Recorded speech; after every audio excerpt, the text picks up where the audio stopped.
When most of us turn on the faucet, we rarely question what flows out. Tap water feels like one of the simplest, most convenient thing in our daily life. But behind that sense of security lies a complex mixture of chemicals and heavy metals that in many communities pose significant risk to human health, our everyday health.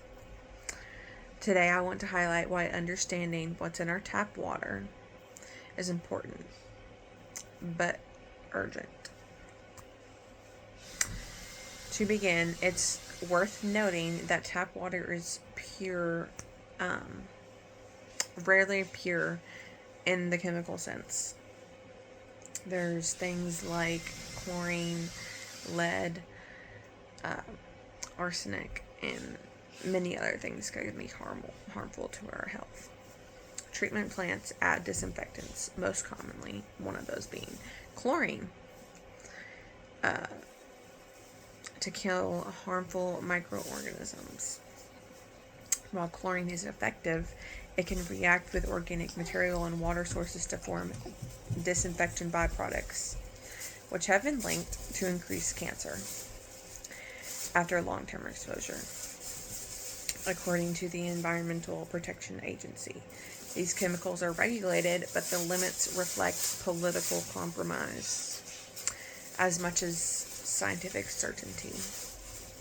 Beyond chemical additives, heavy metals in tap water present an even greater concern, such as lead.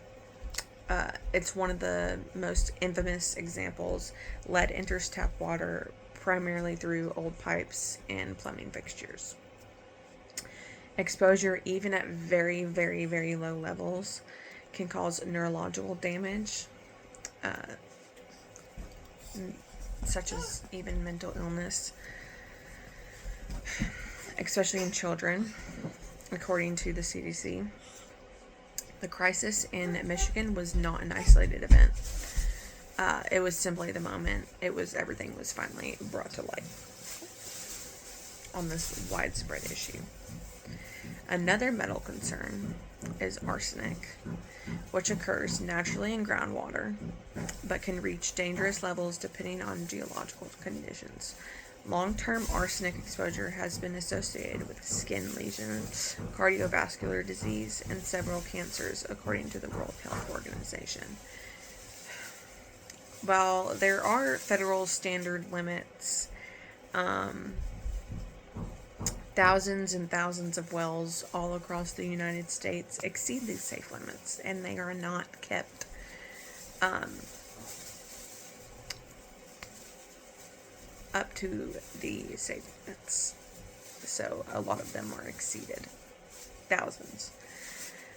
Adding to the complexity, industrial and agricultural runoff introduces additional contaminants such as nitrates, pesticides, and even pharmaceutical residues. Yes, pharmaceutical residues. Many water treatment plants are not equipped to remove these newer class pollutants, since they are newer.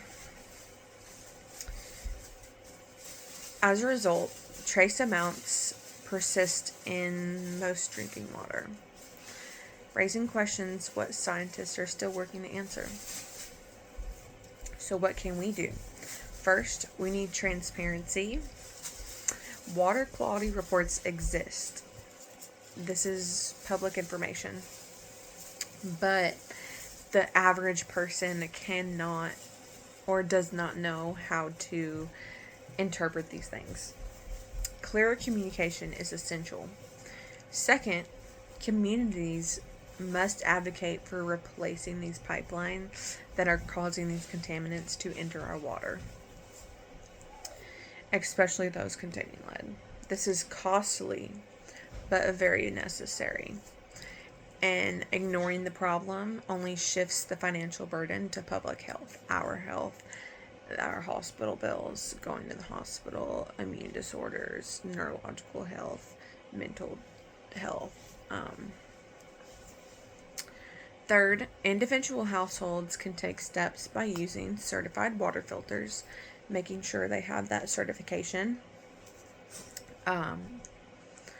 Testing their water, testing your everyday tap water, and staying informed about your local conditions. For an example, our local tap water has arsenic in it.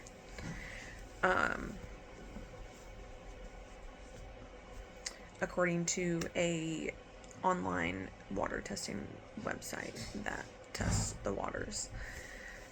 Ultimately, access to clean, safe drinking water is not a luxury.